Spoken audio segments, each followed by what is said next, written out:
আমরা তো মারামারি করি নামাজের নিয়ত নিয়ে, হাত কোথায় বাঁধবো, নামাজের পরে মোনাজাত কি হবে নাকি হবে না, সূরা ফাতিহার পরে আমি আসতে না জোরে, মিলাদ কি দাঁড়িয়ে পড়বো না বসে পড়বো, এই সমস্ত বিষয় নিয়ে মুসলমান মারামারি করে। আর এই সুযোগ নিয়ে ইহুদি খ্রিস্টানরা চট্টগ্রাম আদালত চত্বরে আমার ভাই সাইফুল ইসলাম আলিফকে তারা জবাই করে দুনিয়া থেকে বিদায় করে। সুগন্ধা গ্রাম বাদামতলা জামে মসজিদ এবং সুগন্ধা গ্রাম যুব সমাজের উদ্যোগে আয়োজিত আজকে ওয়াজ ও দোয়ার মাহফিলের সম্মানিত সভাপতি, প্রধান অতিথি, আমন্ত্রিত উলামায়ে কেরাম, আমার সামনে উপবিষ্ট আমার মাথার তাজ মুরব্বী বাবাজিরা,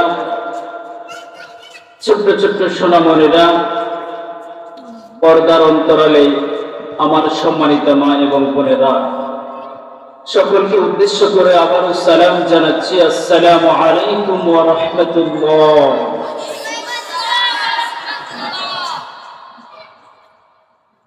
সালামের জবাব কি সবাই দিয়েছেন? সালাম দেওয়া কি সুন্নাত? সালাম দেওয়া কি? সালাম দেওয়া সুন্নাত। আর সালামের জবাব দেওয়া ওয়াজিব, জানেন তো এটা? আমরা তো অনেকে সালাম দিতেও জানি না, সালাম নিতেও জানি না, ঠিক কিনা বলেন না? সালামেরও বিভিন্ন স্টাইল, বিভিন্ন ক্যাটাগরি আছে না নাই? আছে। আর বাড়িতে মামুনদেরকে আপনারা সালাম দেন? জীবনে না, সম্পূর্ণ মিথ্যা কথা যারা জি বলছে, একদম দেয় আলহামদুলিল্লাহ। আল্লাহ রাব্বুল আলামিন বলেন, ফাইদা দাখালতুম বুয়ুতান ফাসাল্লিমু আলা আনফুসিকুম তাহিয়াতাম মিন ইনদিল্লাহি মুবারাকাতান তাইয়্যিবা। সুবহানাল্লাহ বলেন। ফাইদা দাখালতুম বুয়ুতান ফাসাল্লিমু, তোমরা যখন তোমাদের ঘরের ভিতরে প্রবেশ করো, তোমরা প্রথমে কি দাও? সালাম দাও। আপনারা সালাম দেন? বলে আয় বেড়া মানুষ সাইকেলে সালাম দিন, যখন পেডি হেগুনে না সালাম দিব। আমার কথা বুঝা যায়? আমি আপনাদের মিরেশ্বরের মানুষ, 10 নম্বরের মানুষ। তাহলে ভাইয়েরা আমার, সালাম কি শুধু মহিলারা মা বোনরা আমাদেরকে দিবে নাকি আমরাও তাদেরকে দিব? আমরাও তাদেরকে দিব। দিবেন তো ইনশাআল্লাহ?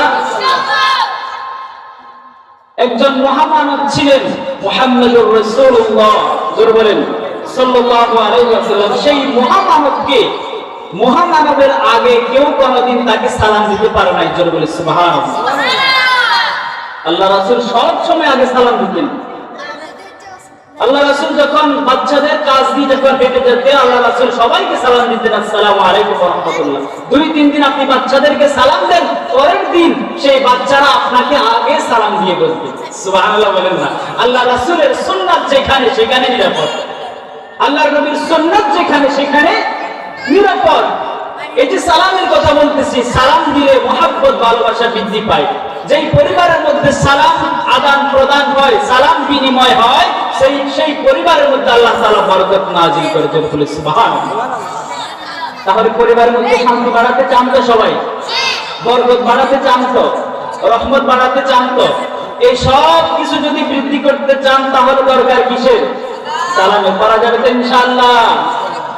আল্লাহ তাআলা আমাদের সবাইকে বেশি বেশি করে সালাম আদান প্রদান করার তৌফিক দান করুক। আমরা সকলে পড়ি আমিন। সম্মানিত ভাইয়েরা আমার, আমি আপনাদের সবাইকে নিয়ে সেই মহামানবের, সেই মহান রব্বুল ইজ্জত ওয়াল জালালের দরবারে শুকরিয়া আদায় করব, যেই মহান রব্বুল ইজ্জত ওয়াল জালাল আমাদেরকে এত সুন্দর একটা জান্নাতের বাগানে বসার তৌফিক দান করেছেন। সেই মনিবের দরবারে আমরা সকলে পড়ি আলহামদুলিল্লাহ। আমার যুবক ভাইয়েরা কত কষ্ট করেছে দেখছেন? জীবনে কখনো জোরারগঞ্জ বাজার থেকে বাড়ি পর্যন্ত 1 কেজি আলু ওজনে আলগায় নিয়ে আসে নাই। যুবক ভাইয়েরা আমার মাহফিল করার জন্য কত কষ্ট করেছে, একজনের চেহারা শুকিয়ে গিয়েছে। আল্লাহ তাআলা আমার এই যুবক ভাইদেরকে হযরত খাব্বাব আর খুবাইবের মতো আল্লাহ কবুল করুক। সকলে পড়ি আমিন। এই যুবকরা যদি চেষ্টা করে, তাহলে ইসলামের বিজয় সুনিশ্চিত ইনশাআল্লাহ। কারণ 1000 বুড়া যেখানে কাজ করতে পারবে, ওইখানে 10 জন যুবকই যথেষ্ট, ঠিক কিনা বলেন না? তাহলে যুবকরা যদি চায়, তাহলে এই বিশৃঙ্খল যেই সমাজের মধ্যে আছে, যেই সমাজের মধ্যে নোংরামি সমাজের মধ্যে কোরআনের উদ্যান নাই, সেই সমাজকে পরিবর্তন করতে পারবে তো ইনশাআল্লাহ? তাহলে আমাদের যুবক ভাইদেরকে সেই সুযোগ দিতে হবে। তো এই যুবক ভাইরা যে এত সুন্দর একটা আয়োজন করেছে, আপনারা খুশি না বেজায়? সবাই খুশি না? একটু জোরে বলা যাবে আলহামদুলিল্লাহ।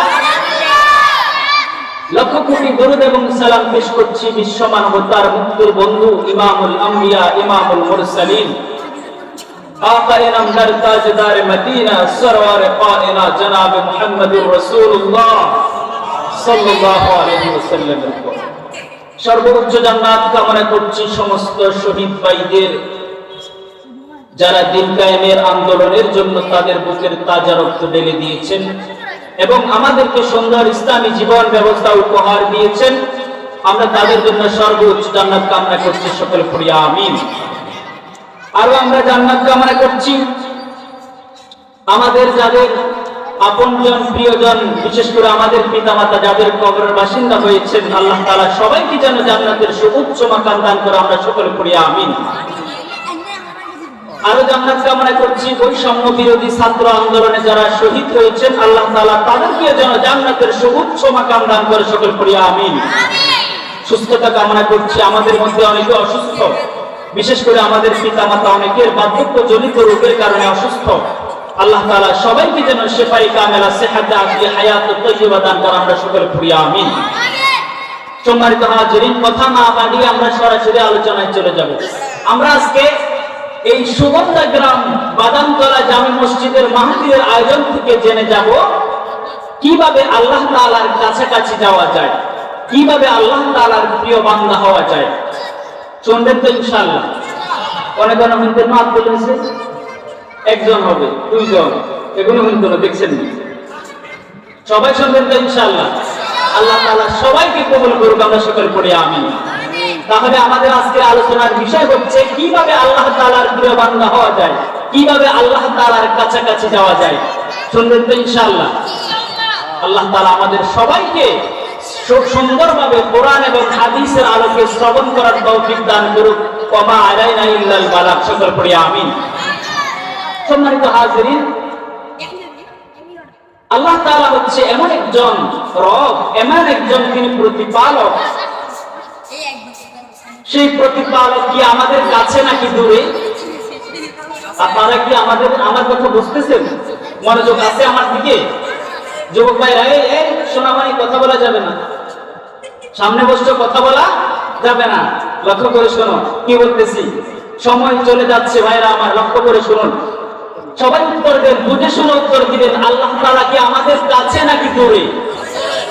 সকলে বলেন নাই মনে হয়। আল্লাহ তাআলা কি আমাদের কাছে নাকি দূরে? আল্লাহর দেখছেন কখনো?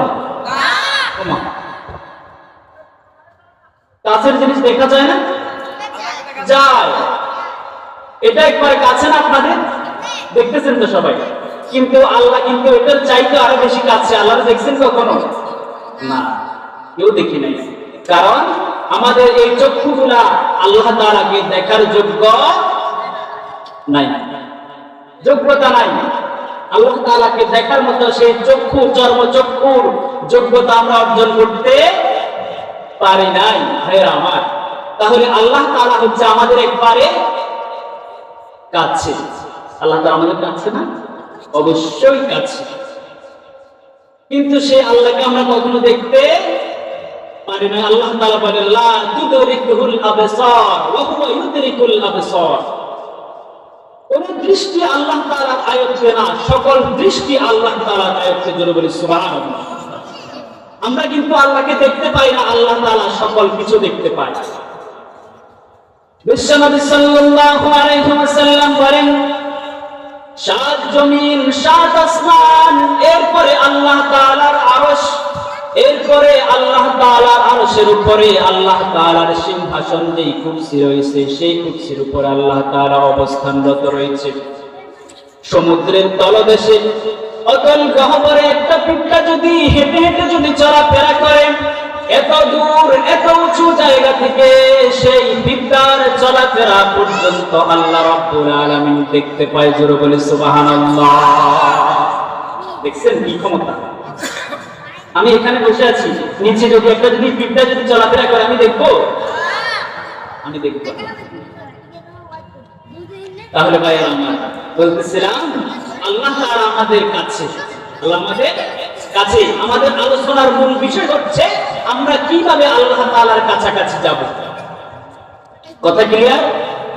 সবাই মনোযোগ আছে তো? মনোযোগ কোথাও চলে যায় নাই তো? কিছুক্ষণ আলোচনা শুনবেন নাকি খুব তাড়াতাড়ি শেষ করে দেব? শুনবেন?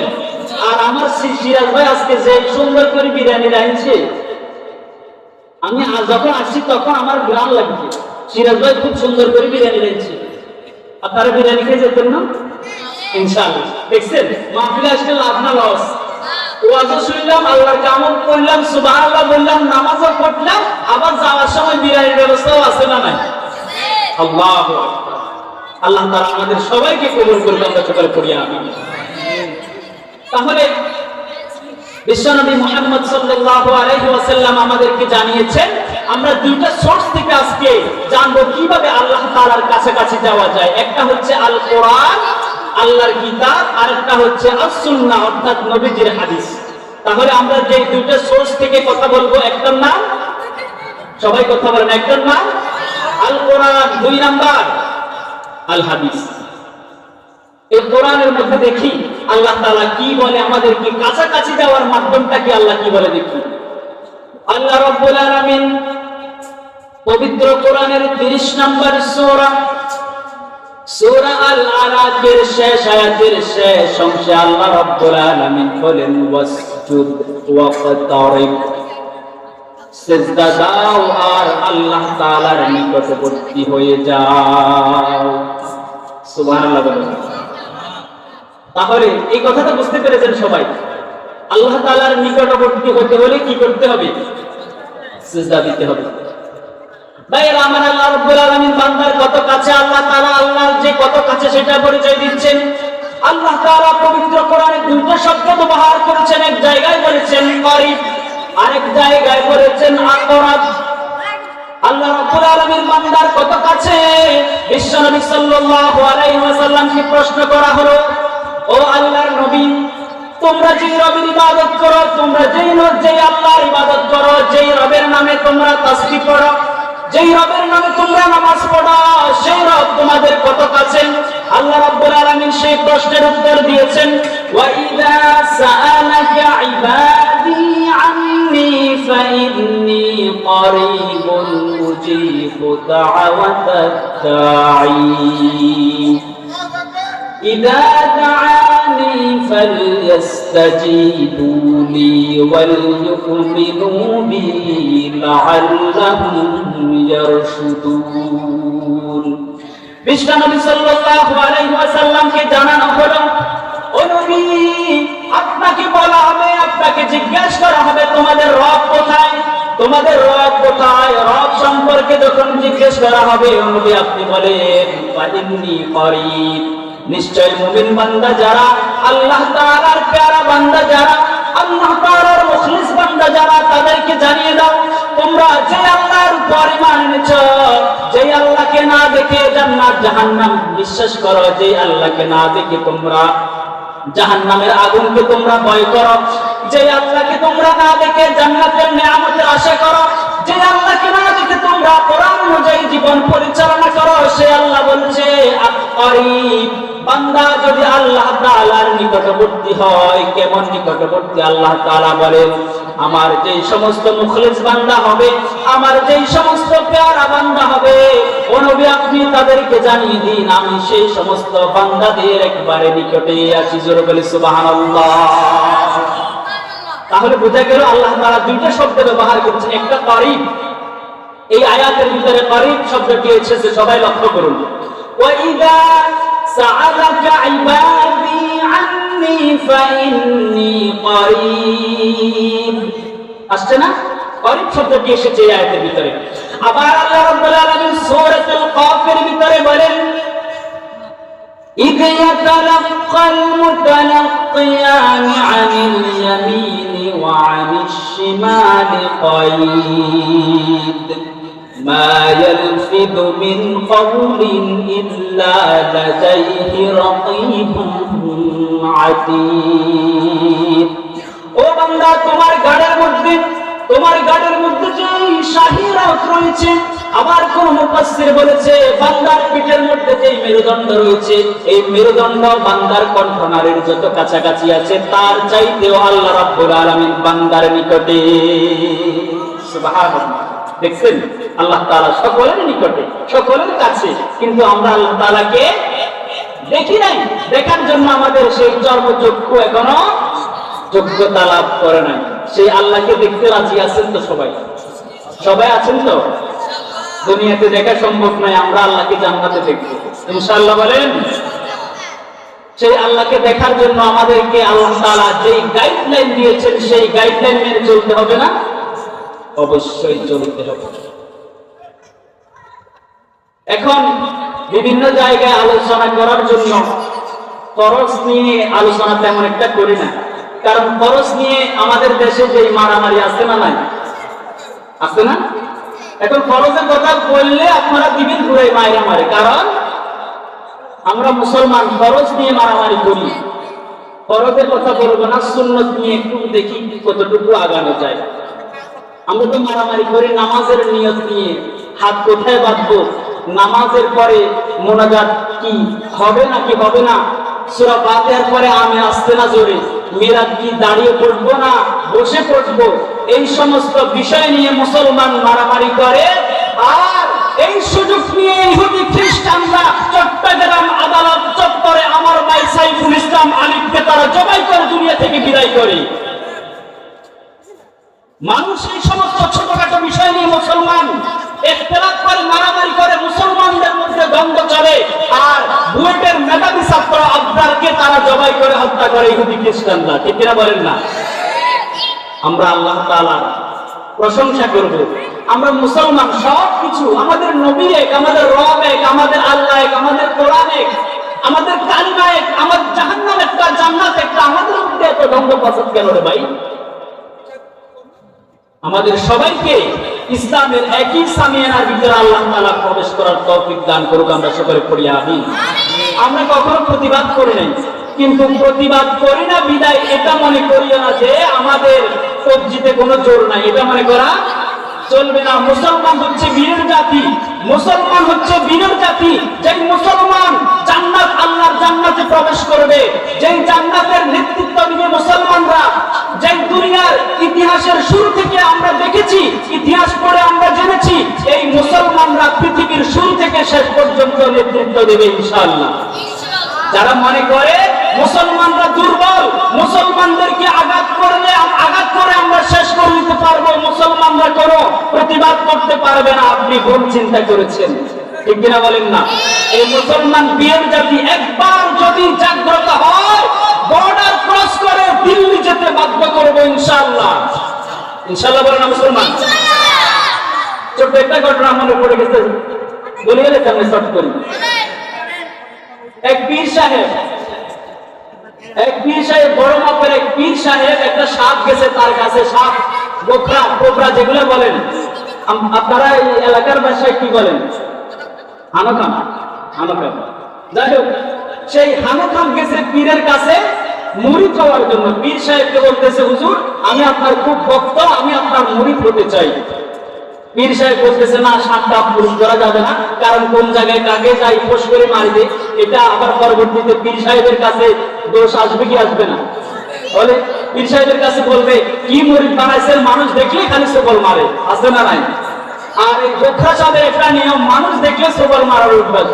ঠিক কিনা বলেন না ভাইয়েরা আমার? সেই পীর সাহেব সেই সাপকে মুরিদ বানালো। মুরিদ বানানোর সময় একটা সবক দিয়েছে, কোন মানুষকে সবল মারা যাবে না। জিকির দেওয়া হলো কয়েকটা, তাকে নুসখা দেওয়া হলো, জিকিরের নুসখা দেওয়া হলো, তাসবিহ তাহলিলের নুসখা দেওয়া হলো, সবকিছু সে করতেছে। ধান ক্ষেতের মধ্যে একবারে লম্বা হয়ে শুয়ে সে আল্লাহ তাআলার জিকির করতেছে। সেই সাপ, কৃষক ধান কাটলো, সন্ধ্যা হয়ে গেছে, ধান বাঁধার জন্য কোনো দড়ি নাই, দেখতেছে লম্বা একটা দড়ি, সেই দড়ি কি সাপ, সেই দড়ি সাপ দিয়ে ধানের বোঝা বেঁধে নিয়ে গেছে বাড়িতে। যখন বোঝা একবারে টাইট করে যখন বেঁধেছে, সাপের ওই যে গাঢ় একটু বাঁকা হয়ে গেছে, প্রচন্ড ব্যথা হয়ে গেছে, কামড় দিতে পারে না, কারণ পীর সাহেব নিষেধ করছে, কারণ কাউকে ছোবল মারা যাবে না। সে সাপের গাঁট বাঁকা হয়ে গেল। পরের দিন সকালবেলা ফজরের নামাজের পরে পীর সাহেব নামাজ শেষ করলো, নামাজের পর সাপ পীর সাহেবের দরবারে গিয়ে উপস্থিত। বুঝুন, আপনি আমাকে কি নুসখা দিয়েছেন কাউকে ছোবল মারা যাবে না? তাসবিহ তাহলিল করতেছিলাম ধান খেতের মধ্যে, কৃষক ভাই দড়ি না পেয়ে আমাকে দিয়ে ধানের বোঝা বাঁধতে গিয়ে আমার গাঁট বাঁকা করে ফেলছে। এবার পীর সাহেব বলছে, আরে মিয়া, তোমাকে আমি ছোবল মারতে তো নিষেধ করেছি, কিন্তু ফোঁস করে আওয়াজ করতে তো আমি নিষেধ করি নাই। কৃষক যখন তোমার কাছে আসছিল, তুমি যদি ফোঁস করে যদি আওয়াজ যদি করতে, সেই কৃষক বর্ডার ক্রস করে দিল্লি গিয়ে উপস্থিত হতো। ঠিক কিনা বলেন না ভাইরা আমার? তাহলে মুসলমানদেরকে দুর্বল ভেবে কোনো লাভ নাই। মুসলমান পীরের জাতি চুপ করে আছে, মনে করে না যে তোমাদেরকে ভয় পায়। এই মুসলমান পীরের জাতি যখনই গর্জে উঠবে, বর্ডার ক্রস করে ইন্ডিয়া যেতে বাধ্য করব সবাইকে, ইনশাআল্লাহ। বলে না মুসলমান? আল্লাহ তাআলা আমাদের সবাইকে কবুল করুক, আমরা সকলে পড়ি আমিন। তাহলে ভাইরা আমার, বুঝতেছিলাম, বুঝাতে চেয়েছিলাম সমস্ত মুসলমান এখন এই ছোটখাটো বিষয় নিয়ে মারামারি আছে না নাই? চট্টগ্রামে আমি দেখেছি আহলে হাদিস মসজিদ, হানাফি মসজিদ। ভাই, আপনাকে কে বলছে এত দ্বন্দ্ব পাসাদ, এত মারামারি লাগাইতে? কে বলছে আপনাকে? সবকিছু যদি এক হয়, কোরআন যদি এক হয়, নবী যদি এক হয়, কালিমা যদি এক হয়, জান্নাত যদি একটা হয়, জাহান্নাম যদি একটা হয়, যেই রবের ইবাদত করি সেই রব যদি একজন হয়, তাহলে আমাদের মধ্যে এত বিভেদ ফাসাদ কেন? আল্লাহ তাআলা আমাদের সবাইকে একই সামিয়ানার ভিতরে আসার তৌফিক দান করুন, জোরে বলি আমিন। তাহলে ভাইরা আমার, বলতেছিলাম আল্লাহ রাব্বুল আলামিন পবিত্র কোরআনে দুইটা শব্দ ব্যবহার করেছেন। একটা বলেছেন করিব, আরেক জায়গায় বলেছেন আকরাব। আল্লাহ রাব্বুল আলামিন বলে, বান্দার কণ্ঠনালীর যেই দুইটা শাহী রগ রয়েছে, সেই শাহী রগ থেকে আল্লাহ তাআলা বান্দার কাছে। সুবহানাল্লাহ। তাহলে আমরা আল্লাহ তাআলার কাছাকাছি যদি যেতে চাই, সর্বপ্রথম কোরআন আমাদেরকে যেই গাইড দিয়েছে, আল্লাহ তাআলা কোরআনের মধ্যে বলেন ওয়াসজুদ ওয়াক্তারি, সিজদা দাও আর আল্লাহ তাআলার নিকটবর্তী হয়ে যাও। সুবহানাল্লাহ। এখন আমরা তো সিজদা দিই, নামাজ পড়ি, মনে হয় না। নামাজ পড়ি, মনে হয় না। আমাদেরকে বেশি বেশি করে সিজদা দিতে হবে। সিজদার মাধ্যমে আমরা আল্লাহ তাআলার নিকটবর্তী হতে পারব। সিজদা দেওয়ার মাধ্যমে আমরা আল্লাহ তাআলার প্রিয় বান্দা হতে পারব। এখন সিজদা একটা দিব মসজিদে, আর একটা দিব মাজারে। কথা বলেন, এখন মসজিদে আর একটা মাজারে দিবেন? মাজারে ছোট দেওয়া যাবে? যাবে না। মাঝে মধ্যে তাজিম ইস্তিসকা একটা দুইটা দিলে তো কোনো অসুবিধা নাই। হ্যাঁ, শিরক হবে ভাইরা। মাজারে সিজদাও আছে না? আল্লাহ তাআলা প্যারা হাবিব যখন মেরাজে গিয়েছিলেন, তখন তিনি নারীদেরকে বেশি দেখেছিলেন জাহান্নামের মধ্যে। নাউজুবিল্লাহ বলেন। সাহাবীরা জিজ্ঞেস করল, ইয়া রাসূলুল্লাহ, নারীরা জাহান্নামে আসার কারণ? আল্লাহর নবী বলেন, নারীদের দুইটা দোষ, এক যায় বাজারে আর এক যায় মাজারে। দুই জায়গায় নারীরা বেশি যায়। মাজারে বেশি যায় আর বাজারে বেশি যায়। বাজারে কোন অবস্থা? গত পরশুদিন আমি আমাদের বাজারে বামুনসুন্দর দারগাহাট মাছ কিনতেছিলাম, একটা মহিলা আমাকে ধাক্কা দিয়ে বলতেছে, ভাই মাছ কত করে? আমি জিজ্ঞেস করার আগে আমি দাঁড়িয়েছি, আমাকে ধাক্কা দিয়ে বলতেছে, ভাই মাছ কত করে? দেখছি অবস্থা। আল্লাহ তাআলা সবাইকে হেদায়েত দান করুন, জোরে বলি আমিন। তাহলে ভাইরা আমার, আল্লাহ তাআলার যদি প্যারা বান্দা হতে চাই, আমরা আল্লাহ তাআলার যদি কাছাকাছি যদি যেতে চাই, তাহলে আমাদেরকে সর্বপ্রথম একটা কাজ করতে হবে। সেটা কি? বেশি বেশি আল্লাহ তাআলাকে সিজদা দিতে হবে। মাজারে সিজদা দেওয়া যাবে না। মাজারের সাথে ইসলামের কোনো সম্পর্ক নাই। কিন্তু আমরা হক্কানি রব্বানি যে সমস্ত আউলিয়া দরবেশ রয়েছে, তাদের আমরা বিরুদ্ধেরা। যেই পীর তার মুরিদদের কাছ থেকে সিজদা নেয়, যেই পীর তার মুরিদদের কাছ থেকে তাজমি সিজদা নেয়, সেই পীর বিরুদ্ধে আমাদের যুদ্ধ আছে না নাই? মা বোনরা সন্তান চায় পীরের কদমে।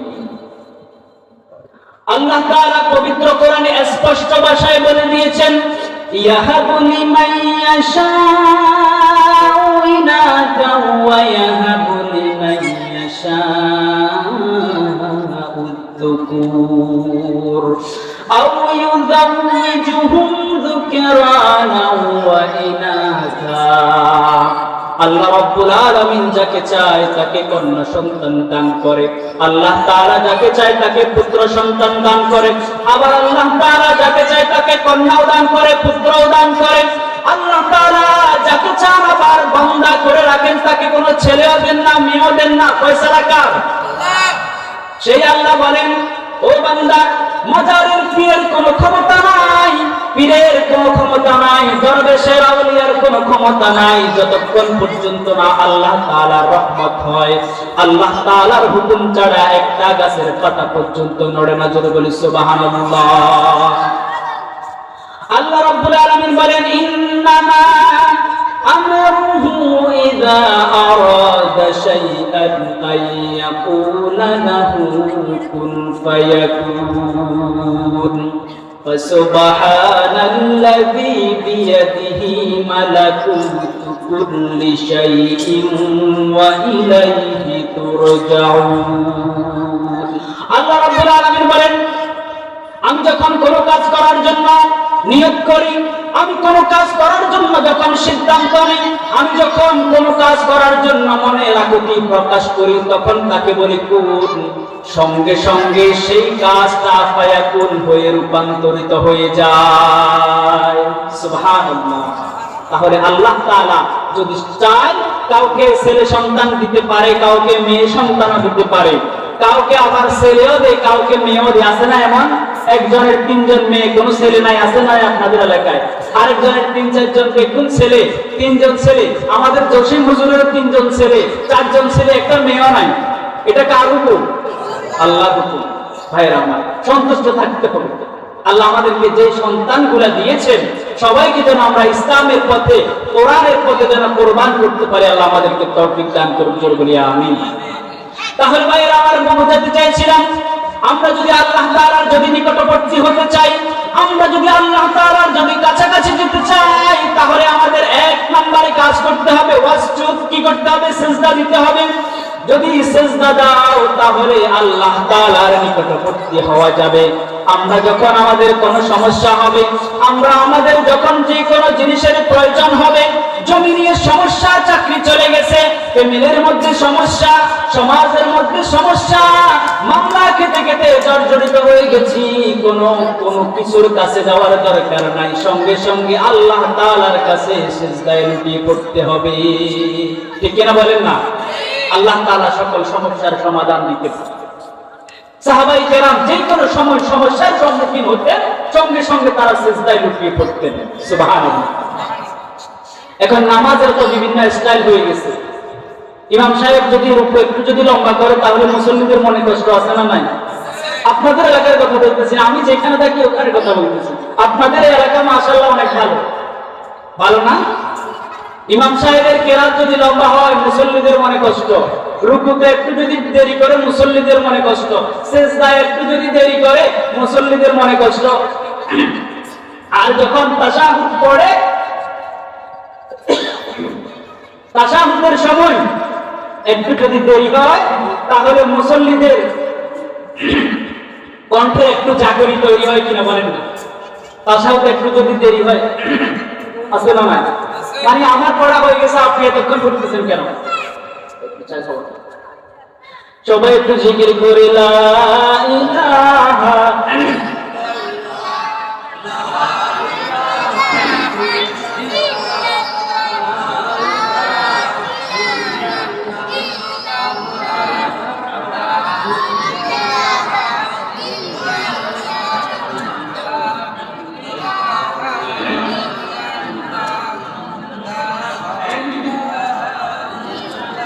আল্লাহ নামের জিকির করবে যারা,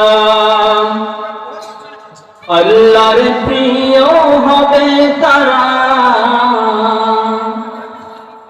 আল্লাহ নামের জিকির করবে যারা, আল্লাহর প্রিয় হবে তারা, আল্লাহর প্রিয় হবে যারা, জান্নাতে প্রবেশ করবে তারা, জোরে লা ইলাহা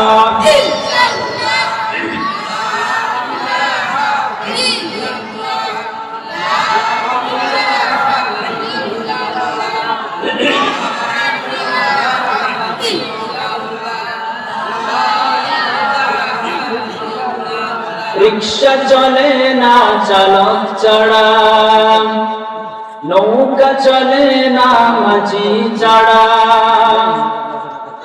রিক্সা চলে না চালক ছাড়া, নৌকা চলে না মাঝি ছাড়া, দুনিয়া চলে না আল্লাহ ছাড়া, দুনিয়া চলে না আল্লাহ ছাড়া, মুমিন চলে না জিকির ছাড়া, জোরে লা ইলাহা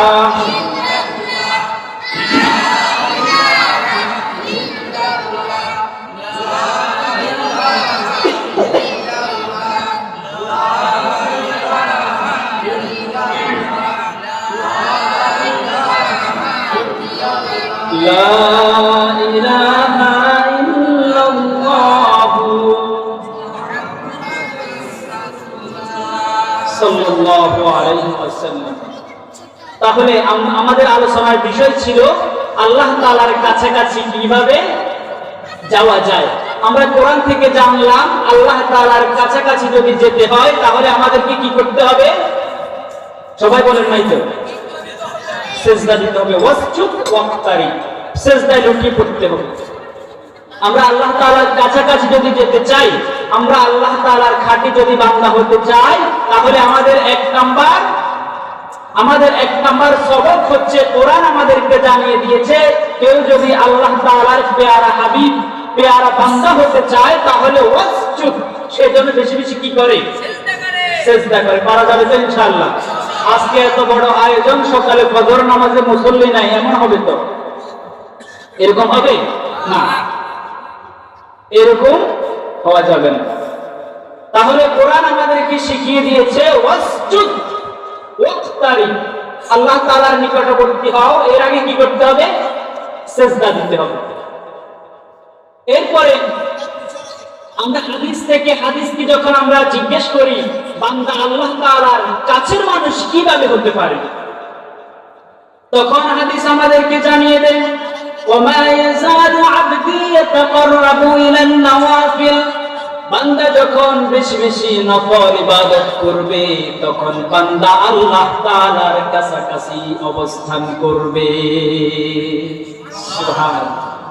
তাহলে আমরা হাদিস থেকে জানলাম বেশি বেশি নফল ইবাদত যদি করা হয়, হাদিস আমাদেরকে শিক্ষা দেয় ওমা ইয়াযালু আবদি ইয়াতাকাররাবু ইলান নওয়াফিল, বান্দা যদি আল্লাহর কাছাকাছি যদি যেতে চায় তাহলে হাদিস আমাদেরকে জানায় বেশি বেশি কোন কাজ? নফল ইবাদত। কোরআন আমাদেরকে জানিয়ে দিয়েছে বেশি বেশি সিজদা, আর হাদিস আমাদেরকে জানায় বেশি বেশি কি? নফল ইবাদত। করা যাবে তো ইনশাআল্লাহ? বিশ্ব নবীর ইন্তেকালে কেঁপে ওঠে ত্রিভুবন,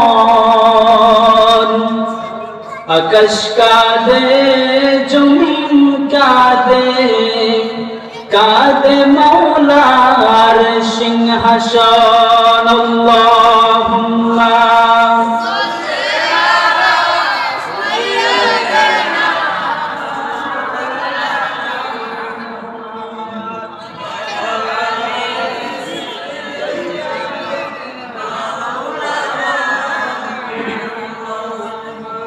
তাহলে ভাইরা আমার, আমরা জানতে পেরেছি বান্দা যত বেশি হাদিসের আলোকে জানতে পেরেছি বান্দা যত বেশি নফল ইবাদত করবে আল্লাহ তাআলার তত কাছাকাছি অবস্থান করতে পারবে।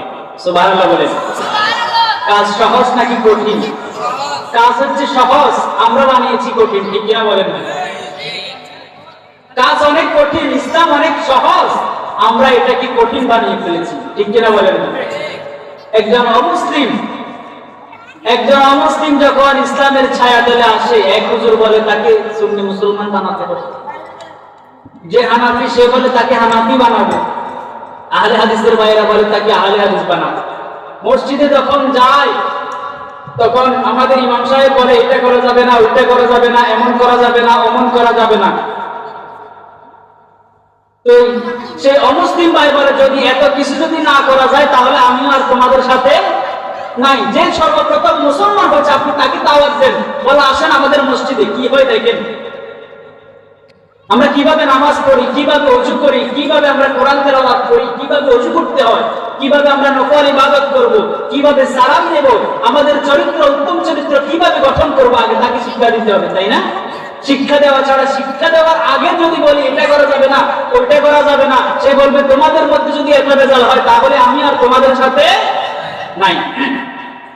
তাহলে ভাইরা আমার, কোরআন আমাদেরকে শিক্ষা দিয়েছে মানুষ যদি আল্লাহ তাআলার কাছাকাছি যদি যেতে চায় তাহলে তাকে বেশি বেশি সিজদা দিতে হবে। আর হাদিস আমাদেরকে জানিয়ে দিয়েছে বান্দা যদি আল্লাহ তাআলার কাছাকাছি যদি যেতে চায়, আল্লাহ তাআলার যদি প্রিয় বান্দা হতে চায় তাহলে সে যেন বেশি বেশি নফল ইবাদত করে। কিন্তু আমরা তো নফল ইবাদত দূরের কথা, আমাদের ফজরের তো ঠিক নাই, খবর নাই। আমাদের ফরজ যে সমস্ত ইবাদতগুলো আছে সেই সমস্ত ফরজ ইবাদতগুলোরও আমাদের সাথে সবার সম্পর্ক নাই, ঠিক কিনা বলেন? অনেক মানুষ আছে 5 ওয়াক্ত নামাজ পড়ে না কিন্তু জানাজার নামাজে সবার আগের কাতারে আছে না নাই? জানাজার নামাজের কথা কোরআনে আল্লাহ একবার বলে নাই, কিন্তু নামাজের কথা বলেছে 82 জায়গায়। সেই মুসলমান নামাজ পড়ে নাই, ফরজ নামাজ আল্লাহর বিধান পড়ে নাই। আকিমুস সালাত আল্লাহ বলেছে যে বান্দার জন্য নামাজ পড়া আল্লাহ ফরজ করেছে, বান্দা নামাজ পড়ে না কিন্তু জানাজার নামাজের আগের কাতারে আছে না নাই? আল্লাহ তাআলা জানাজার কথা বলে নাই, ফরজে কিফায়া জানাজাকে বলেছে, আর নামাজকে বলেছে ফরজে আইন, সবার জন্য ফরজ। ফরজে কিফায়া জানাজার নামাজ 3 জন যদি আদায় করে তাহলে পুরা মহল্লার সকলের পক্ষ থেকে আদায় হয়ে যাবে। জোরে বলি সুবহানাল্লাহ। কিন্তু নামাজের ক্ষেত্রে যার নামাজ তাকে হিসাব দেওয়া লাগবে, কথা বলেন না, যার নামাজ তাকে হিসাব দেওয়া লাগবে। মসজিদের ইমাম সাহেব যদি মারা যায় সে যাবে একটা কবরে, মসজিদের সভাপতি যদি মারা যায় সে যাবে আরেক কবরে। মসজিদের সভাপতির কবরে মসজিদের ইমাম সাহেব ঢুকবে না, মসজিদের সভাপতির কবরে মসজিদের সেক্রেটারি যাবে না, যার হিসাব তাকে আল্লাহর দরবারে দিতে হবে, কি হবে না? ভাইরা আমার, আমাদেরকে আল্লাহ তাআলার প্রিয় বান্দা হতে হলে আল্লাহর ফরজ বিধানের সাথে সাথে আমাদের সবাইকে আল্লাহ তাআলার নফল যে সমস্ত ইবাদতগুলো আমাদেরকে নির্দেশ দিয়েছে সেই সমস্ত ইবাদতগুলো করার দরকার আছে না নাই? নফল ইবাদতের মধ্যে সর্বশ্রেষ্ঠ ইবাদত হচ্ছে কোরআন তেলাওয়াত করা। কি করা? কোরআন তেলাওয়াত করা। নফল ইবাদতের একটা যদি সিরিয়াল যদি করা হয়, সেই নফল ইবাদতের সিরিয়ালের 1 নম্বরে থাকবে, যেটা থাকবে সেটা হচ্ছে কোরআন তেলাওয়াত। সুবহানাল্লাহ বলেন। কোরআন তেলাওয়াত আমরা কি করি? আজকে সকালে, আজকে সারা দিনে কেউ কি কোরআন তেলাওয়াত করেছেন একবার? আলহামদুলিল্লাহ, কয়েকজন দেখতেছি, আল্লাহ কবুল করুক, আমিন। তাহলে আমরা সবাই মুসলমান, আমাদেরকে পড়তে হবে, কোরআনের সাথে সম্পর্ক বেশি রাখতে হবে। কোরআনের সাথে সম্পর্ক যার বেশি থাকবে তার মর্যাদাও আল্লাহ তত বেশি বৃদ্ধি করে দেবে। সুবহানাল্লাহ বলেন না? ভাইরা আমার, যারা বাহিরে দাঁড়িয়েছেন তারা দয়া করে ভিতরে চলে আসুন। যারা বাহিরে আছেন ভিতরে চলে আসুন। এই আয়োজন কিন্তু প্রত্যেকদিন হবে না, আগামীকালকে আবার হবে আয়োজন, আগামী সপ্তাহে নিশ্চয় হবে। হবে? তাহলে আগামীকাল না, আগামী সপ্তাহে না, আগামী মাসে একবারে কখন হবে? আগামী বছর হবে। ভাইরা আমার, এত সুন্দর আয়োজন আর খুঁজে পাবেন না। যারা বাহিরে আছেন সবাই দয়া করে চলে আসুন। আল্লাহ সবাইকে কবুল করুন, আমরা সকলে পড়ি আমিন। তাহলে ভাইরা আমার, নফল ইবাদতের 1 নম্বর হচ্ছে কোরআন তেলাওয়াত করা। কোরআন তেলাওয়াতের ব্যাপারে বিশ্বনবী সাল্লাল্লাহু আলাইহি ওয়াসাল্লাম বলেন, আমার উম্মতের মধ্যে যার কোরআনের সাথে সম্পর্ক বেশি থাকবে আল্লাহ তাআলা তার সম্মান তত বেশি বৃদ্ধি করে দেবে। জোরে বলে সুবহানাল্লাহ।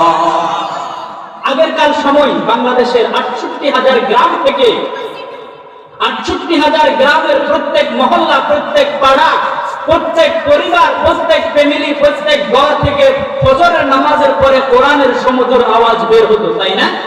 কিন্তু এখন কি সেটা হয়? 68,000 গ্রামের প্রত্যেকটা মুক্তব থেকে কোরআনের সমুদ্র আওয়াজ বের হতো, কিন্তু বিভিন্ন ষড়যন্ত্রের কবলে পড়ে আমাদের সেই সকলের প্রাথমিক শিক্ষা প্রতিষ্ঠান মক্তব বন্ধ হয়ে গিয়েছে, তাই না? আপনাদের এলাকার কি খবর আছে? মক্তব চালু করতে হবে, মক্তব চালু করতে হবে ভাইরা। কোরআনকে আমাদের সঙ্গী করে নিতে হবে। কোরআন পারে একমাত্র আমাদেরকে বাঁচাতে, তাই না? কিয়ামতের দিন আল্লাহ রাসূল বলেন, আল কোরআন হুজ্জাতুল লাকা আও আলাইকা। কিয়ামতের দিন এমন একটা সময় উপস্থিত হবে, এই কোরআন কোন বান্দার পক্ষে সাক্ষী দেবে, না হয় কোন বান্দার বিপক্ষে সাক্ষী দেবে। এই কোরআন যদি কারো পক্ষে যদি আল্লাহর দরবারে যদি সাক্ষী দেয়, তাহলে তার জন্য জান্নাত ওয়াজিব করে দেবেন কে? আর যার বিপক্ষে আল্লাহ তাআলা, যার বিপক্ষে কোরআন আল্লাহ তাআলার আদালতে সাক্ষী দেবে, তার জন্য বাঁচার কি কোনো উপায় আছে? কোনো রাস্তা নেই। তাহলে আমাদের সবাইকে কোরআনের কাছাকাছি থাকতে হবে। সবাই লক্ষ্য করতেছেন তো? আমার কথা বোঝা যায়? শেষ করে দেবো নাকি আর 2 মিনিট বলবো? বলি, ভালো লাগতেছে আপনাদের? তাহলে ভাইয়ের আমার, নফল ইবাদতের 1 নাম্বার সিরিয়াল হচ্ছে কোরআন তেলাওয়াত করা। নফল ইবাদতের 2 নাম্বার সিরিয়ালের মধ্যে যেটা আছে সেটা হচ্ছে তাহাজ্জুদের নামাজ পড়া। কোনটা? আরে হুজুর কি বলেন, আমার ফজরে তো ঠিক নাই, তাহাজ্জুদ আবার করতে গিয়ে আসবে। যে ফজরের নামাজ নিয়মিত পড়ে তার জন্য তাহাজ্জুদ, ঠিক কিনা বলেন না? যার ফজর নাই, যার এশা নাই, তার জন্য তাহাজ্জুদের কোনো দরকার আছে? তাহাজ্জুদ সেটা তো নফল। এই তাহাজ্জুদের ব্যাপারে আল্লাহ রাব্বুল আলামিন পবিত্র কোরআনের 17 নম্বর সূরা বনি ইসরাঈলের 79 নম্বর আয়াতের ভিতরে আল্লাহ রাব্বুল আলামিন বিশ্বনবীকে বলেন, ওয়া মিনাল লাইলি ফাতাহাজ্জাদ বিহি নাফিলাতান লাক আসা আন ইয়াবআসাকা রাব্বুকা মাকামান মাহমুদা। আল্লাহ রাব্বুল আলামিন বলেন, ও নবী, আপনি রাতের কিছু অংশ তাহাজ্জুদ নামাজ দণ্ডায়মান হন, কারণ এই নামাজের বদৌলতে আল্লাহ তাআলা আপনার সম্মান আর মর্যাদা বৃদ্ধি করে দিবেন। সুবহানাল্লাহ। ভাইরা আমার, যে ব্যক্তি তাহাজ্জুদের নামাজ নিয়মিত পড়ে, তাহাজ্জুদ নামাজ যে ব্যক্তি, তাহাজ্জুদ গুজার যেই বান্দা আল্লাহর হতে পারে, তার সম্মান আল্লাহ তাআলা আকাশচুম্বী বানিয়ে দিতে পারে। সুবহানাল্লাহ বলেন না? আল্লাহ তাআলার প্যারা হাবিব বিশ্বনবী সাল্লাল্লাহু আলাইহি ওয়াসাল্লামের জলিল কদর সাহাবী হযরত মুআবিয়া রাদিয়াল্লাহু তাআলা আনহু, তিনি সব সময় তাহাজ্জুদের নামাজ আদায় করতেন। তিনি সব সময় তাহাজ্জুদ নামাজ পড়তেন। তার জীবন থেকে কখনো তাহাজ্জুদের নামাজ ছুটে যায় নাই। একদিন শয়তানের ওয়াসওয়াসার কারণে তিনি তাহাজ্জুদের নামাজ পড়তে পারেন নাই। হযরত মুআবিয়া রাদিয়াল্লাহু তাআলা আনহু যখন ঘুম ভেঙে গেল, হযরত মুআবিয়া রাদিয়াল্লাহু তাআলা আনহু যখন তিনি জাগ্রত হলেন, তখন মসজিদে নববীর ভিতর থেকে বেলালের সুমধুর কণ্ঠে আযান শোনা যায়, আসসালাতু খায়রুম মিনান নাওম। ও বান্দা, সকলের জন্য ঘুমকে হারাম করে দাও, আর ঘুম থেকে তোমাদের জন্য নামাজকে উত্তম বানিয়েছেন তিনি কে? আল্লাহ রাব্বুল আলামিন ঘুম থেকে বান্দার নামাজ উত্তম করে দিয়েছেন। মুয়াজ্জিন বেলাল সুমধুর কণ্ঠে আযান দিয়ে দিল, আসসালাতু খায়রুম মিনান নাওম, ঘুম থেকে নামাজ উত্তম। হযরত মুআবিয়া রাদিয়াল্লাহু তাআলা আনহু ঘুম থেকে জাগ্রত হলেন। তিনি দেখলেন মুয়াজ্জিন ফজর আযান দিয়েছে, তাহাজ্জুদের নামাজের সময় চলে গিয়েছে। ফজরের নামাজের পরে তিনি আল্লাহর দরবারে এত বেশি কান্নাকাটি করলেন, তার জীবনে আর কোনোদিন এইভাবে কান্নাকাটি করে নাই। তার কান্নাকাটি এত বেশি হয়েছিল, তার কান্নার পাওয়ার এত বেশি, তার চোখের পানির পাওয়ার এত বেশি, চোখের পানি পড়তে দেরি হয়েছে, আল্লাহ তাআলার আরশে আজিমে যেতে দেরি হয় নাই। সুবহানাল্লাহ বলেন। আল্লাহ তাআলার কাছে দুই ফোঁটা পানির দাম সব চাইতে বেশি। একটা হচ্ছে অনুতপ্ত বান্দার চোখের পানি।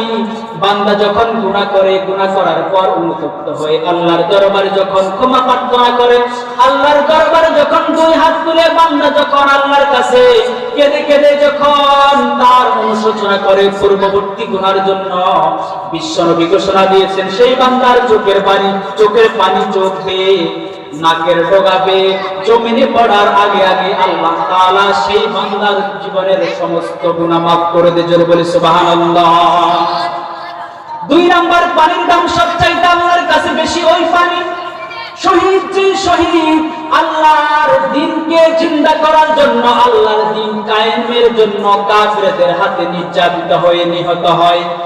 মনে করেন কোন একজন সাহাবী আল্লাহর কোন বান্দার যখন যুদ্ধ করতে গিয়ে বিধর্মীদের সাথে যুদ্ধ করতে গিয়ে যখন শরীরের মধ্যে যখন তীর নিক্ষিপ্ত হয়, সেই তীর খেয়ে আক্রান্ত হওয়া ব্যক্তির শরীরের রক্ত শরীর বেয়ে মাটিতে পড়ার আগে আগে আল্লাহ তাআলা তাকে শহীদ হিসাবে কবুল করে নেয়। জোরে বলি সুবহানাল্লাহ।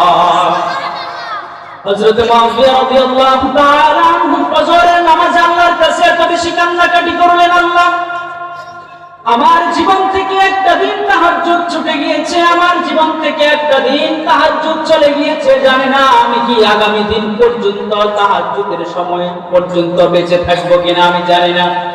আমার নসিবে কি আগামী কালকের তাহাজ্জুদ নামাজ আমার নসিবে জুটবে নাকি আমি জানি না।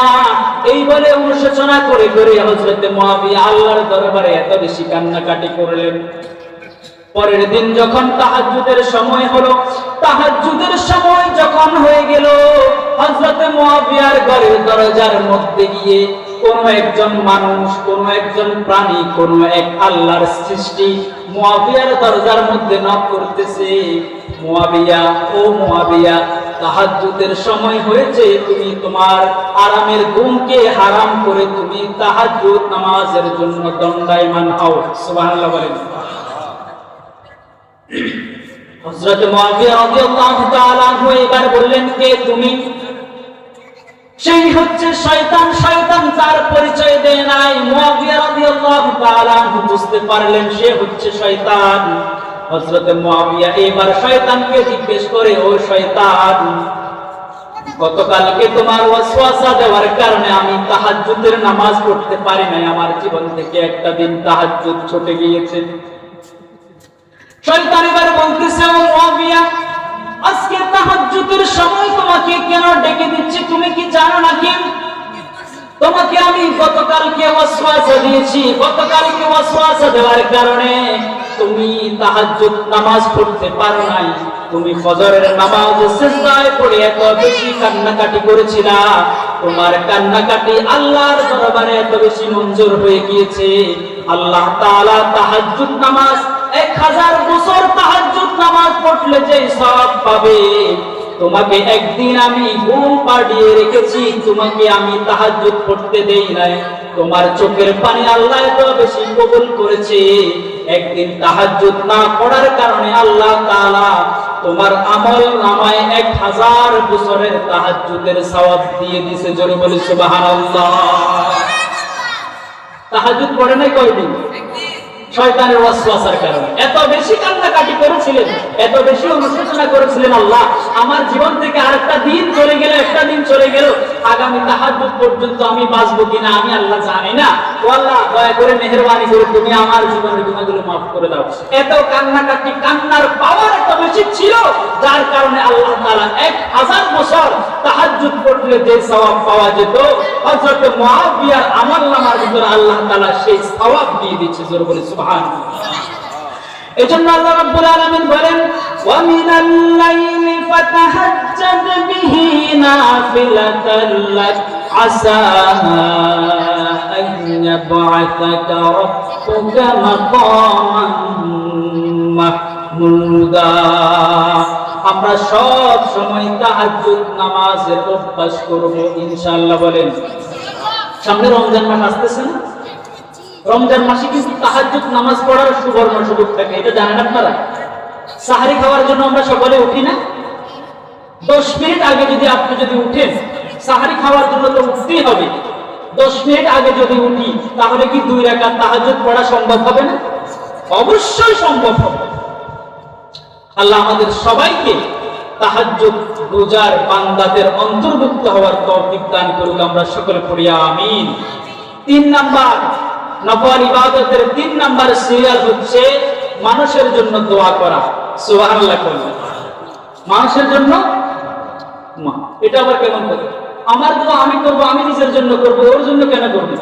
প্রশ্ন আছে না? নাই ভাইরা আমার, কোন বান্দা যদি কোন বান্দার জন্য যদি দোয়া করেন, কোন মুসলমান যদি আরেক মুসলমানের জন্য যদি আল্লাহর দরবারে যদি দোয়া করেন, ফেরেশতারা সঙ্গে সঙ্গে আল্লাহর দরবারে ফরিয়াদ জানায়, আল্লাহ আপনার যেই বান্দা এই বান্দা ওই বান্দার জন্য দোয়া করেছে, আপনার এই যেই বান্দা দোয়া করেছে তার ভিতরে যদি কোনো সমস্যা থাকে, তার পরিবারের মধ্যে যদি কোনো সমস্যা থাকে, আল্লাহ তাআলা দয়া করে মেহেরবানি করে যেই বান্দা দোয়া করেছে আল্লাহ তার সমস্যা আল্লাহ আপনি আগে সমাধান করে দেন। জোরে বলে সুবহানাল্লাহ। তাহলে আমরা এক ভাই আরেক ভাইয়ের জন্য দোয়া করব, এক মুসলমান আরেক মুসলমানদের জন্য দোয়া করব। পারা যাবে তো ইনশাআল্লাহ? নফল ইবাদতের সিরিয়ালের মধ্যে 4 নাম্বার হচ্ছে জিকির করা। কি করা? বিশ্বনবী সাল্লাল্লাহু আলাইহি ওয়াসাল্লাম বলেন, আহাব্বুল কালামি ইলাল্লাহি আরবা, আল্লাহ তাআলার কাছে সবচাইতে 4টা বাক্য হচ্ছে সবচাইতে প্রিয়। একটা হচ্ছে সুবহানাল্লাহ, 2 নাম্বার হচ্ছে আলহামদুলিল্লাহ, 3 নাম্বার হচ্ছে আল্লাহু আকবার, 4 নাম্বার হচ্ছে সুবহানাল্লাহ, আলহামদুলিল্লাহ, আল্লাহু আকবার, লা ইলাহা ইল্লাল্লাহ। এই 4টা বাক্য হচ্ছে আল্লাহ তাআলার কাছে সবচাইতে প্রিয়। সুবহানাল্লাহ বলে। এই 4টা জিকির। এখন তো জিকিরও বিভিন্ন স্টাইলে হওয়া চলে, জিকিরও বিভিন্ন স্টাইলে চলতেছে, ঠিক কিনা বলেন না? যাদের কাছে মোবাইল আছে, যাদের কাছে মোবাইল শরীফ আছে, মোবাইল শরীফ তো সকলের কাছে আছে, তাই না? সকলে দেখেন বিভিন্ন জিকির। অনেকে আমরা অনেক জিকির দেখি, জিকির করতে করতে প্যান্ডেলের বাঁশ বেয়ে বেয়ে একবারে প্যান্ডেলের উপরে চলে যায়, আছে না নাই? এটা কি জিকির হইল? সাহাবীদের কোন জীবনী থেকে আমরা পাই নাই। আল্লাহ রাসূল জিকির করতেছে, জিকির করতে করতে জিকিরের ইশক এমন বেশি উঠে গেছে, আল্লাহ রাসূলের সাহাবী হযরত আবু বকর আল্লাহ রাসূলের ঘাড়ে আছে না নাই? উঠছে? কখনো উঠছিল? কিন্তু এখনো এমন জিকির আছে না নাই? পীর সাহেব জিকির করায় মুরিদরা লাফাইতে লাফাইতে ভেঙ্গের মতো পীর সাহেবের ঘাড়ে আছে না নাই? আপনারা দেখেন নাই? এটা কি জিকির হইল? কিন্তু তারা যে লাফাইতে লাফাইতে প্যান্ডেলের বাঁশ বেয়ে উপরে উঠে যায়, কিন্তু তাদের দুইটা তারা খুব সচেতন। মান্দার গাছে কিন্তু তারা বেয়ে ওঠে না। মন্দার গাছে নেই, গাছের মধ্যে কারা আছে না? আছে। কারেন্টের খাম্বার যেটা ধরে না সেটা বেয়ে উপরে উঠে না, মান্দার গাছে উঠে না। জিকিরের ইশক এত বেশি দেখেন, কিন্তু জিকিরের ইশক এত বেশি হলেও যাতে মাতাল হলেও তাহলে কিন্তু ঠিক মান্দার গাছে কিন্তু উঠে না, উঠে না। আল্লাহ রাসূল এই জিকির আমাদেরকে শিক্ষা দেন, শিক্ষা দিয়েছে, এই জিকির শিক্ষা দেন। আরব দেশে তো খেজুর গাছ সবচাইতে বেশি না কম, এমন হাদিস তো আমরা দেখি নাই। জিকির করতে করতে হযরত আবু বকর খেজুর গাছের উপরে। আরব দেশে তো খেজুর গাছ সবচাইতে বেশি, আমরা তো দেখি নাই। জিকির করতে করতে জিকিরের ইশক এত বেশি উঠে গিয়েছে হযরত ওমর খেজুর গাছের উপরে। এই কোন এরকম হাদিস আপনারা শুনছেন? কিন্তু বাংলাদেশে জিকিরের অভাব নাই, বাংলাদেশে জিকিরের অভাব নাই। জিকির করতে করতে বক্তার কান্দের উপরে, জিকির করতে করতে বক্তাকে নিয়ে মাইক সহ ফলাই দেয়, এইরকম জিকির আপনারা দেখেন নাই? আমি কিন্তু দেখছি। আল্লাহ আমাদেরকে এই জিকির থেকে হেফাজত করুক, জোর বলি আমিন। তাহলে ভাইয়েরা আমার, বিশ্বনবী সাল্লাল্লাহু আলাইহি ওয়াসাল্লাম বলেন, আহাব্বুল কালামি ইলাল্লাহি আরবা, আল্লাহ তাআলার নিকট সবচাইতে পছন্দনীয় বাক্য হচ্ছে 4টা। সবাই বলেন সুবহানাল্লাহ, আলহামদুলিল্লাহ, লা ইলাহা ইল্লাল্লাহ, জোরে বলেন সুবহানাল্লাহ, আলহামদুলিল্লাহ, লা ইলাহা সুবহানাল্লাহ,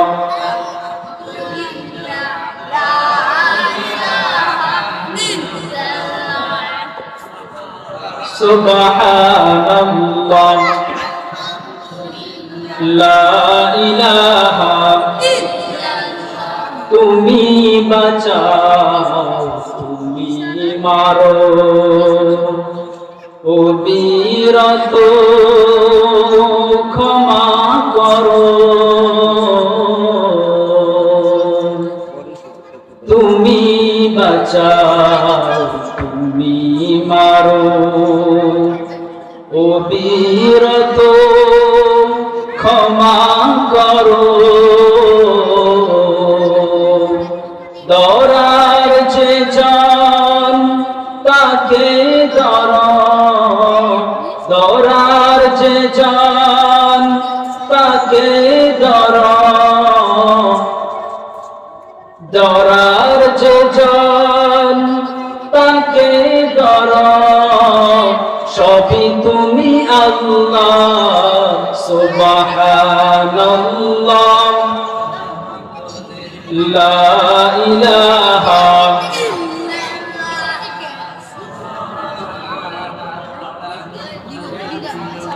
লা ইলাহা লা ইলাহা ইল্লাল্লাহ মুহাম্মাদুর রাসূলুল্লাহ তাহলে আল্লাহ তাআলার নিকটে পছন্দনীয় বাক্য কয়টা সুবহানাল্লাহ সুবহানাল্লাহ লা ইলাহা ইল্লাল্লাহ আল্লাহু আকবার ইনশাআল্লাহ পারা যাবে ইনশাআল্লাহ আমার বিশ্বনবী সাল্লাল্লাহু আলাইহি ওয়াসাল্লাম মেরাজে গিয়েছিলেন সপ্তম আসমানে হযরত ইব্রাহিম দেখা হয়ে গেল ইব্রাহিম আলাইহিস সালাম বাইতুল্লাহের দেওয়ালের মধ্যে এইভাবে ঠেলে দিয়ে বসেছিলেন হযরত জিবরাইল আলাইহিস সালাম বিশ্বনবীর সাথে ইব্রাহিম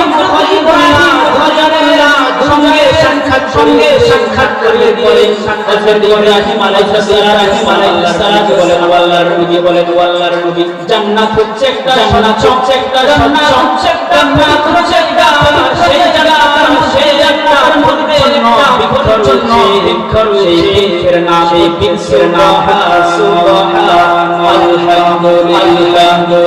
লা হাওলা ওয়ালা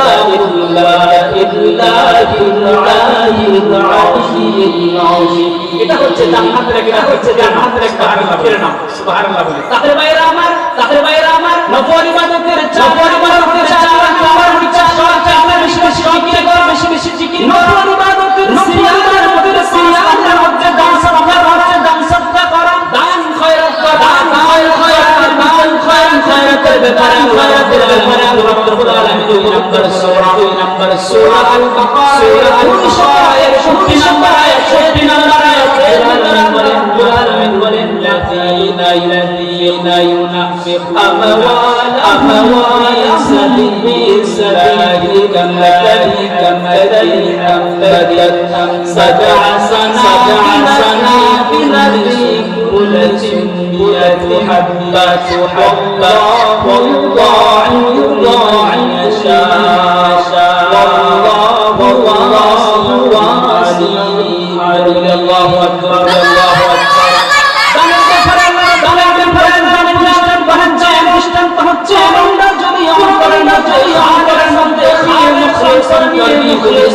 আল্লাহ তাআলার দরবারে এক টাকা যদি দান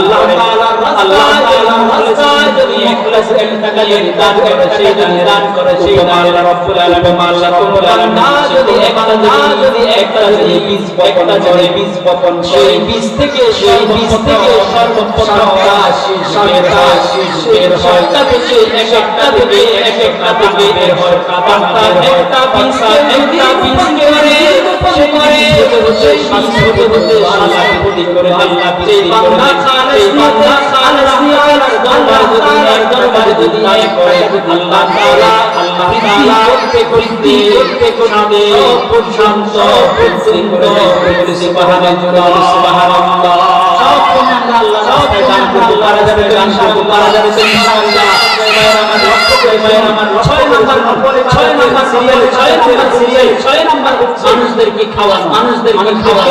মানুষদেরকে খাওয়াবেন নাকি খাইবেন? নাকি খাইবেন? খাইবেন নাকি খাওয়াবেন? খাইবেন নাকি খাওয়াবেন? আল্লাহর নবীকে জিজ্ঞেস করা হলো ইসলামের মধ্যে দামি কাজ কোনটা? দামি কাজ কোনটার মধ্যে ভালো কাজ কোনটা? ভালো কাজ কোনটা? সাল্লাল্লাহু আলাইহি ওয়াসাল্লাম বলেন দুআ সালাম আলা ইসলামের মধ্যে মানুষদেরকে খাওয়ার ইসলামের মধ্যে ভালো কাজ হচ্ছে পরিচিত অপরিচিত সবাইকে সালাম দেওয়া। সাহাবী জিজ্ঞেস করলেন ইয়া রাসূলুল্লাহ ভালো কাজ ইসলামের মধ্যে ভালো কাজ ইসলামের মধ্যে উত্তম ইসলামের মধ্যে আল্লাহ বলেছেন আল্লাহ ইসলামের মধ্যে উত্তম মানুষদেরকে খাওয়ানো সুবহানাল্লাহ। কিয়ামতের কঠিন ময়দানে আল্লাহ তাআলা জিজ্ঞেস করবেন যারা ও বান্দা তোমার কাছে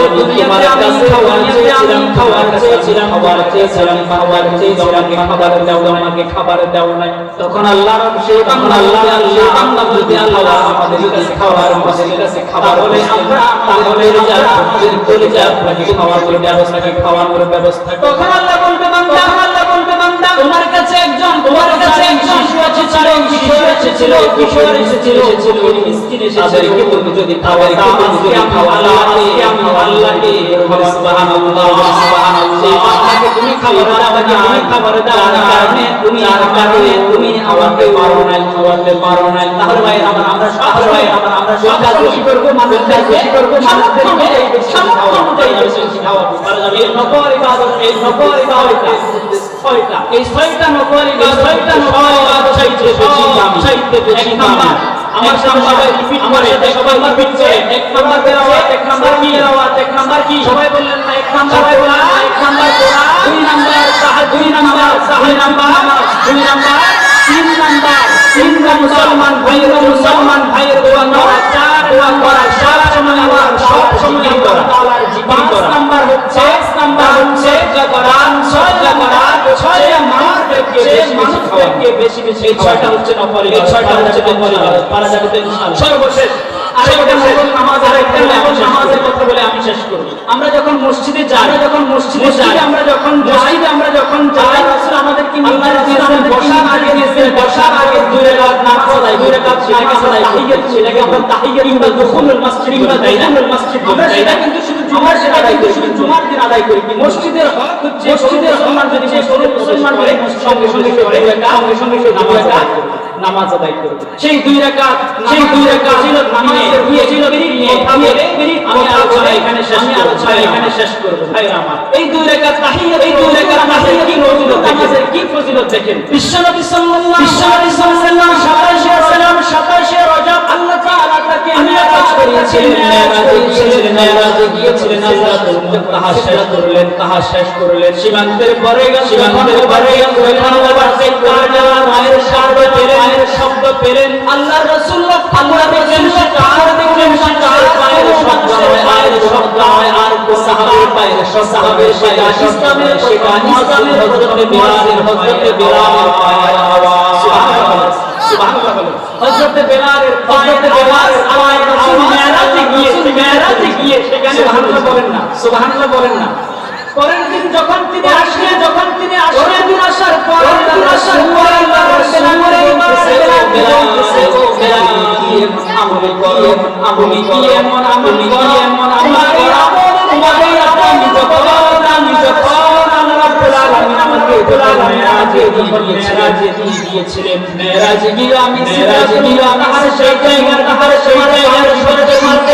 আমি শুনতে পেয়েছিলাম তুমি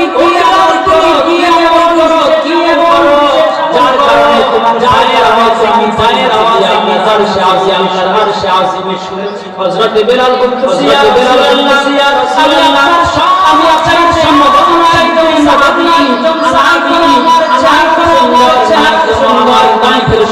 কণ্ঠের সুন্দর শরীরের কোনো গঠন নাই সৌন্দর্য নাই কোনো বিশেষ কথা মনে করে ওযু করে যখন ওযু করার সঙ্গে সঙ্গে আমি আল্লাহ তাআলার শুকর আদায় নামাজ আদায় সুবহানাল্লাহ সুবহানাল্লাহ। এবার আল্লাহ রাসূল বললেন তোমরা দুই রাকাত নামাজকে আল্লাহ রাব্বুল আলামিন এত বেশি পছন্দ তোমার এই দুই রাকাত নামাজকে আল্লাহ তাআলা এত বেশি পছন্দ মানে নামাজকে পছন্দ করে আল্লাহ বদরতে এর মধ্যে আমি যখন দিয়েছিলাম পায়ের আওয়াজ আমি আল্লাহর আরশে পেয়েছিলাম, জোরে বলে পেয়েছিলাম সুবহানাল্লাহ। পারা যাবে তো ইনশাআল্লাহ, পারা যাবে তো সঙ্গে দুই রাকাত নামাজ, সঙ্গে দুই রাকাত পারা যাবে তো ইনশাআল্লাহ, পারা যাবে তো ইনশাআল্লাহ। আরেকটা কথা বলে শেষ করি, আরেকটা কথা, আরেক 5 মিনিট ভাইরা আমার, 5 মিনিট ভাইরা আমার, 5 মিনিট শেষ করে দেব ভাইরা আমার, শেষ করে দেব ভাইরা আমার। আরেকটা কথা বলি, মিসওয়াক আল্লাহর রাসূলের সুন্নাহ। এই মিসওয়াক এই সুন্নাহটা আমাদের কাছে আমাদের কাছ থেকে আমাদের রবি থেকে সুন্নাহটা রবি মিসওয়াকের বিশেষ ফজিলত রয়েছে। খলিফাতুল মুসলিমের হযরত ওমর যখন শাসনকর্তা হলেন ওমর যখন প্রেসিডেন্ট হলেন তিনি মদিনার ভাষায় বসলেন মানুষ মিশরের গভর্নর সাদ ইবনে আবু ওয়াক্কাস রাদিয়াল্লাহু তাআলা আনহুকে মিশরের এমপি বানানো মিশরের সমস্ত জনগণ সাদ ইবনে আবু ওয়াক্কাস আমাদের এমপি আছে, আমাদের মিশরের মধ্যে একটা সমস্যা আছে, কি সমস্যা আমাদের ভাইয়েরা চলে যাচ্ছে হযরত সাদ ইবনে আবু ওয়াক্কাস রাদিয়াল্লাহু তাআলা জয় করার আগে মিশরে ছিলেন না, মিশরের সমস্ত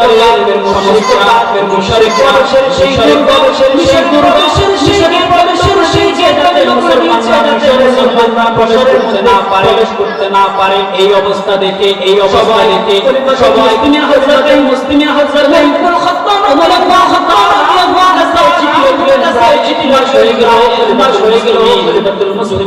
সংগঠিত হচ্ছে না, মিশর প্রবেশ করতে পারছে না। সেই রাস্তা বন্ধ করে রেখেছে আমরা প্রবেশ করতে পারছি না। প্রায় 1 মাস হয়ে গেল, মদিনা থেকে আসা খাবার এসেছিলাম, আমরা সেই খাবার সবাই দুর্বল, আমরা কি করব, আপনি আমাদেরকে পরামর্শ দেন, আপনার সবাই ওমর তাদের সেই ওমর তাদের বাড়ি বলেন সাহাবীরা খুঁজে দেখা সবাই আল্লাহর রাসূলের সুন্নাত থেকে তোমরা বিরত রয়েছো নাকি? সমস্ত সাহাবীদের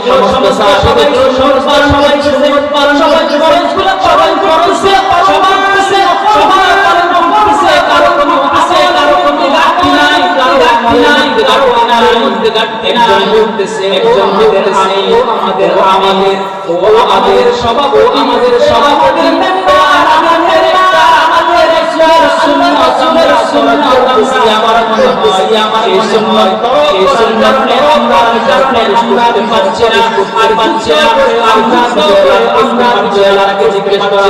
জিজ্ঞেস করা হলো কোন সুন্নতটা বিশ্বনবী সাল্লাল্লাহু আলাইহি ওয়াসাল্লামকে শিক্ষা দিয়েছেন।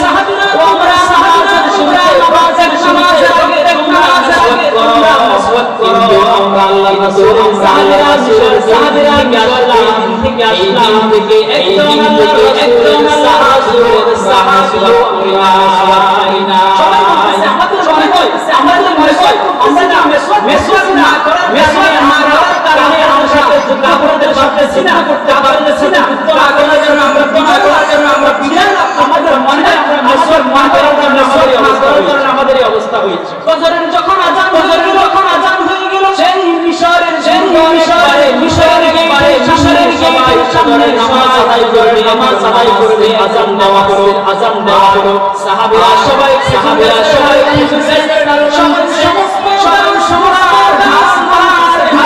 করার জন্য অপর দিক থেকে শিক্ষা চলতেছে সবাই যারাই চাইছে যারাই ফেলতেছে গাছের ডাল সমস্ত গাছের ডাল বিছে দিয়ে খেয়ে অপরের বলতেছে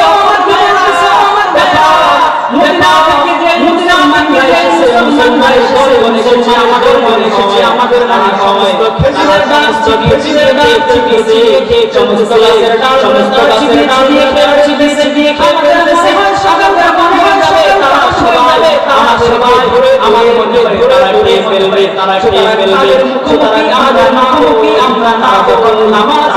নামাজের জন্য নামাজ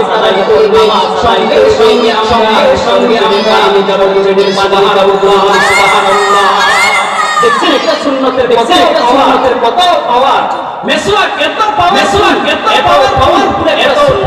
একটা মেসওয়াক করতেছে সাহাবায়ে কাফের বেঈমানদের কাছে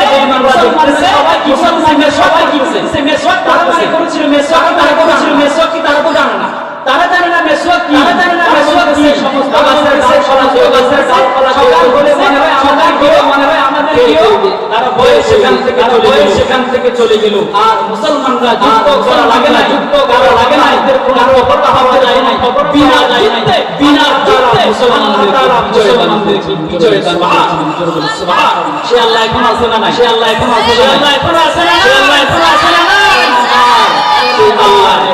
আল্লাহ তাহলে মেসওয়াকের সুন্নাতটা করে আল্লাহ তাআলা আমাদের বেঈমানদের উপরে আল্লাহ কাফের বেঈমানদের সাথে করার পরে বিরত রেখে বিজয় দান করেছিলেন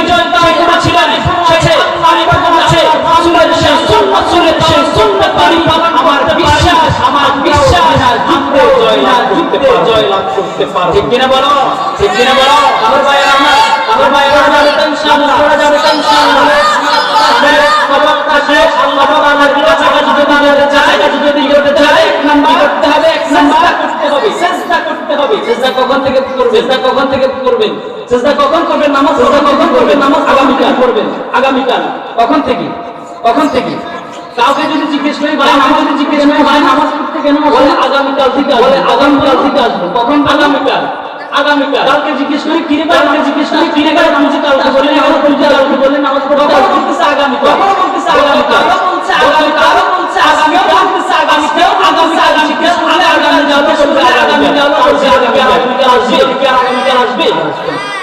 আসবে টুমুর আগামীকাল টুমুরু কি আজকে থেকে বলবো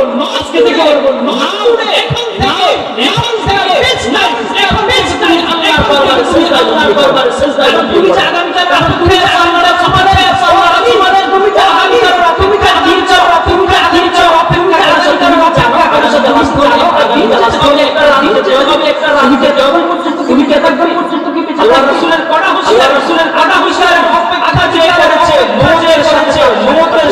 কারণ যে আগামীকাল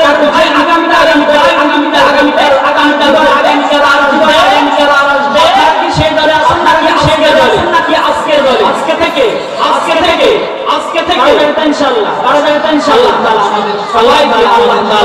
আল্লাহ তাআলা আমরা সকলে পড়ে আমরা বলেছি এই কথাগুলো বলেছি কোরআন সুন্নাহর আলোকে বলেছি বানাই কিছু বলে নাই যদি কোরআনের আলোকে হয়ে যায় কিছু আল্লাহ তাআলা আমাদের সবাইকে আল্লাহ আমরা সকলে পড়ি আমাকে চিনেন তো আপনারা আমার বাড়ি 10 নম্বর শহরে আমি 10 নম্বর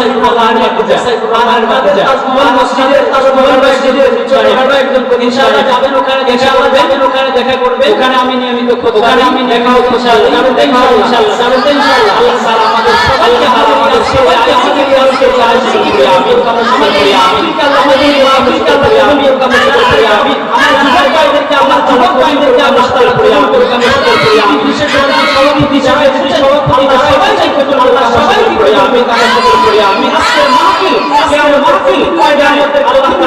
সকল